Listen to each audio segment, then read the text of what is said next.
اللہ تعالیٰ نے زمانے کی قسم یاد فرمائی ہے، والعصر، قسم ہے زمانے کی۔ عصر ایک نماز عصر کے لیے بھی لفظ ہوتا ہے، ایک زمانے کے لیے بھی عصر عربی میں کہتے ہیں نا عصر حاضر میں بہت بڑے محقق، یعنی اس دور کے، اس زمانے کے۔ زمانہ گواہ ہے اس پر، زمانے کی قسم یا زمانہ گواہ ہے۔ ان الانسان لفی خسر، پوری انسانیت ہی گھاٹے میں۔ سر وہ تو میں نے آپ کو بتایا سورہ الاعراف کی آیت نمبر 179 ہے، وَلَقَدْ ذَرَأْنَا لِجَهَنَّمَ كَثِيرًا مِنَ الْجِنِّ وَالْإِنسِ، اور بے شک جنوں اور انسانوں کی اکثریت پیدا ہی دوزخ کے لیے ہوئی ہے۔ الٹیمیٹ، یعنی اللہ نے نہیں ان کو زبردستی پھینکنا، یعنی اللہ نے اپنا ایکسپرٹ اوپینین دیا ہے کہ نظر یہی آ رہا ہے کہ یہ اکثر دوزخ میں ہی جائیں گے، واقعی نظر بھی آ رہا ہے۔ لیکن ساتھ ہی پھر اللہ نے فرمایا ہم نے ان کو آنکھیں دی تھیں، یہ آنکھوں سے عبرت والا دیکھنا نہیں دیکھتے، کان دیے تھے سننا نہیں سنتے، عقل دی تھی، دل دیے تھے، لیکن بات نہیں سمجھتے۔ اولئک کالانعام بل ہم اضل، یہ چوپایوں کی مانند ہے بلکہ اس سے بھی گئے گزرے، جو اپنی کان، آنکھ اور عقل کو استعمال نہیں کرتے۔ اللہ نے زبردستی دوزخ میں نہیں پھینکا۔ اسی کانٹیکسٹ میں میرا ایک کلپ بھی ہے، زندگی بدل دینے والی، لائف چینجنگ ڈسکشن، یہ آپ لکھیں، ساتھ میرا نام لکھیں، انجینئر محمد علی مرزا، تو وہ کھل جائے گی۔ یہاں پہ بھی آپ دیکھ لیں کہ اللہ تعالیٰ کیٹاگوریکل کہہ رہا ہے کہ پوری انسانیت ہی گھاٹے میں جا رہی نظر آ رہی ہے، الا الذین آمنوا، ہاں سوائے وہ چند لوگ جو ایمان لے آئیں گے، وعملوا الصالحات، اور نیک عمل اختیار کر لیں گے۔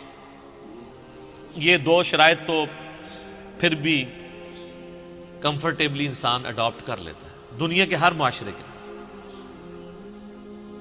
ایون آپ یورپ امریکہ میں بھی چلے جائیں، اگر آپ ایمان لے آئیں اور نیک عمل اختیار کریں، آپ کو کوئی نہیں روکے گا۔ وہ آپ دیکھ رہے ہیں لوگ تو وہاں پہ چوراہوں پر، مارکیٹس میں کھڑے ہو کے، تو پارکس کے اندر مصلے بچھا کے نماز پڑھ رہے ہوتے ہیں، اور گورے ان کے ساتھ سیلفیاں لے رہے ہوتے ہیں، کوئی منع نہیں کرتا۔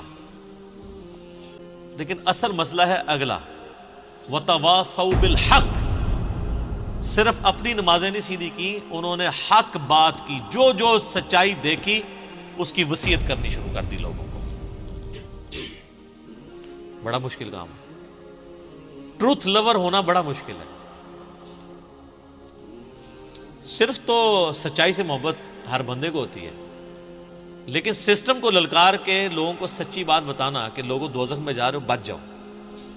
بخاری مسلم میں حدیث ہے، نبی علیہ السلام فرمایا تمہاری مثال پتنگوں کی سی ہے کہ آگ کے اوپر گرتے ہو، اور میں تمہارے کمر بند سے پکڑ پکڑ کے تمہیں دوزخ کی آگ سے بچا رہا ہوں، یعنی میں بتا رہا ہوں کہ ڈر جاؤ، تم نے مرنا ہے، اللہ کے حضور پیش ہونا ہے۔ تو جو سچائی ہے، سب سے بڑی سچائی کیا ہے؟ اللہ کا تعارف۔ اور یہ الحق کا لفظ اللہ نے قرآن کے لیے بھی استعمال کیا سورہ بنی اسرائیل میں، وَبِالْحَقِّ أَنزَلْنَاهُ وَبِالْحَقِّ نَزَلَ، ہم نے اس قرآن کو حق کے ساتھ اتارا اور یہ حق کے ساتھ اترا۔ حق عربی میں کہتے ہیں پرپزفل، با مقصد چیز کو، یعنی یہ قرآن ایک مقصد کے تحت نازل ہوا۔ تو حق بات کی وصیت کرتے رہے، جہاں جہاں انہوں نے سچائی دیکھی، لوگوں کو بتایا کہ یہ ہونا ہے، آخرت کی تیاری کر لو۔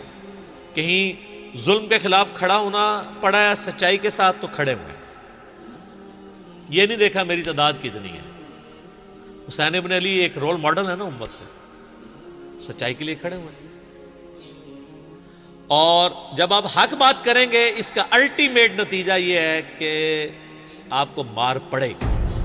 وَتَوَاصَوْا بِالصَّبْرِ، تو پھر مار صرف کھانی نہیں ہے، جس طرح حق بات کی تلقین کی ہے، صبر کی بھی لوگوں کو تلقین کرنی ہے، یعنی خود بھی مصیبت جھیلتے ہوئے صبر کرنا ہے، اور اس سے اگلے درجے کی چیز ہے کہ لوگوں کو بھی صبر کی تلقین کرنی ہے۔ یعنی جب آپ نے کسی کو بتانا ہے نا کہ میرے بھائی آپ رفع الیدین سے نماز شروع کریں گے، تو جو نماز نہیں بھی پڑھنے والے وہ بھی آپ کو سمجھائیں گے۔ آپ دیکھ لیں، آپ نماز نہ پڑھیں، آپ کو کسی بڑے بزرگ نے نہیں کہنا کہ یار بیٹا تو نماز نہیں پڑھتا، لیکن آپ نماز رفع الیدین سے شروع کر دیں تو جو نماز نہیں بھی پڑھنے والے وہ کہتے ہیں دیکھو انہوں کیا ہو گیا۔ فرق دیکھا ہے آپ نے؟ گمراہی کا لیول دیکھا ہے اس قوم کا؟ تو اس لیے کہا جا رہا ہے جب آپ حق بات کریں گے نا، تو جس کو حق بتائیں اس کو ساتھ یہ بتائیں کہ بھائی اس حق کے بعد مصیبت آئے گی، پریشانی آئے گی، صبر بھی کرنا۔ تو صرف حق بات کی وصیت نہیں کرنی، صبر کی وصیت بھی کرنی۔ یہ آخری دو شرائط جو ہے نا یہ بڑی مشکل ہیں، اس کے اوپر میرے بھائی بڑے بڑے لوگ آ کے فیل ہو جاتے ہیں۔ پہلی دو شرائط تو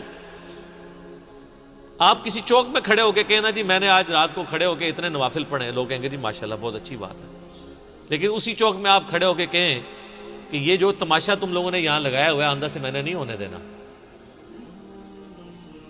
تو آپ دیکھ لیں پھر آپ کے ساتھ وہ کیا کرتے ہیں۔ نہ آپ کی داڑھی کا لحاظ کریں گے، آپ کی نمازوں کا لحاظ کریں گے، نہ کچھ اور کریں گے،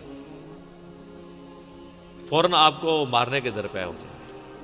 تو حق بات کی وصیت بھی کرنی ہے اور صبر کی تاکید بھی کرنی ہے، اپنے آپ کو بھی لوگوں کو بھی، اور یہ پرفیکٹ انداز میں نبی صلی اللہ علیہ وآلہ وسلم کی مبارک زندگی میں آپ کو نظر آتی ہے۔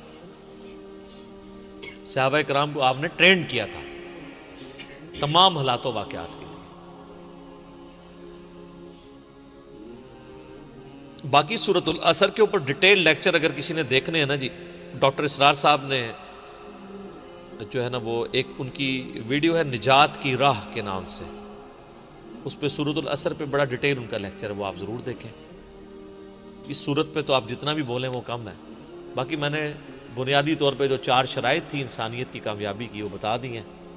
پہلی 2 شرائط تو بہت آسان ہے، اگلی 2 شرائط مشکل ہیں، اور مسلمانوں کی اکثریت پہلی 2 شرائط کے اوپر تکیہ کر کے بیٹھ گئی ہے اور وہ یہ سمجھتی ہے کہ بس ہمارا چھٹکارا ہو جائے گا، حالانکہ اللہ تعالیٰ نے فرمایا تمام انسان گھاٹے میں سوائے جو یہ 4 شرطیں پوری کر لیں، یعنی اس 4 سے بغیر تو آپ نے پاس ہونا ہی نہیں ہے، یہ کم از کم ریکوائرمنٹ۔